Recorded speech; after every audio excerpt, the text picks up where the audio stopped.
over and he looked and he could see there, halfway in the tent and halfway out of the tent, there was a coffin. Yes.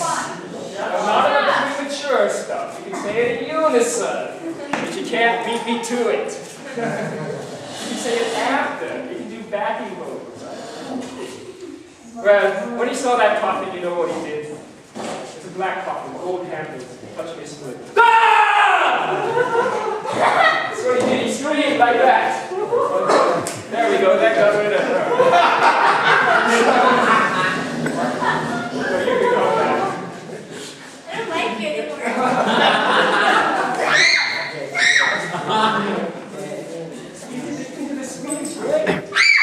Thank you.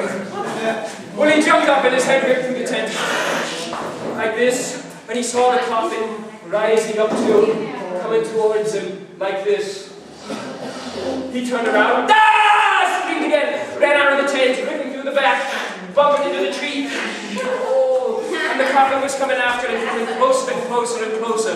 Well, he started to run as fast as he can down the hill, and he could see the gravestones there, and he was jumping over the gravestones, and the coffin was coming after him, getting closer and closer and closer. And there was only one place he could run to, and that was a great big barn. And he went up to the barn, and he opened the door, jumped inside, closed the door, put a great big bar there, like a piece of wood, not like a bunch of drinks, stuff, that kind of bar. And there he was, standing there, trying to get his breath back, when all of a sudden, crash!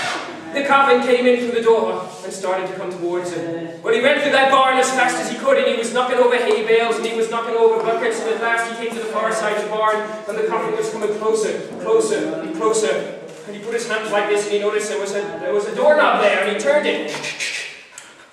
Opened up a little door, and he was back outside in the night air with the rain pouring down upon his head, and there was the coffin coming closer and closer and closer towards him once again. So with the last of his strength, he ran as fast as he could down the rest of the way, down the hill.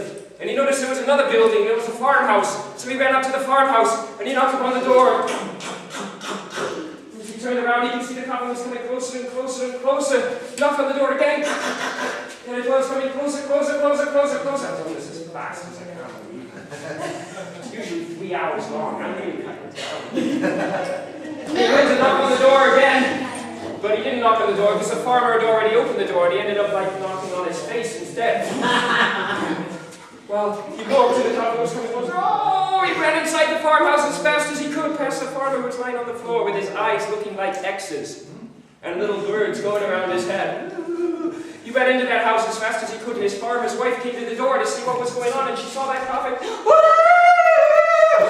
She screamed, she ran into the house, she jumped on a chair and grabbed a broom because she thought that would do some good, I guess, I don't know. And the coffin came into the house, and it was knocking over things, and at last, Jacko Jim came into the kitchen, and there was another little door, and he opened it up. The coffin came crashing into the kitchen, knocking over all of the Swedish meatballs, and the bush beans, and the Triscuits, and the cannonballs too.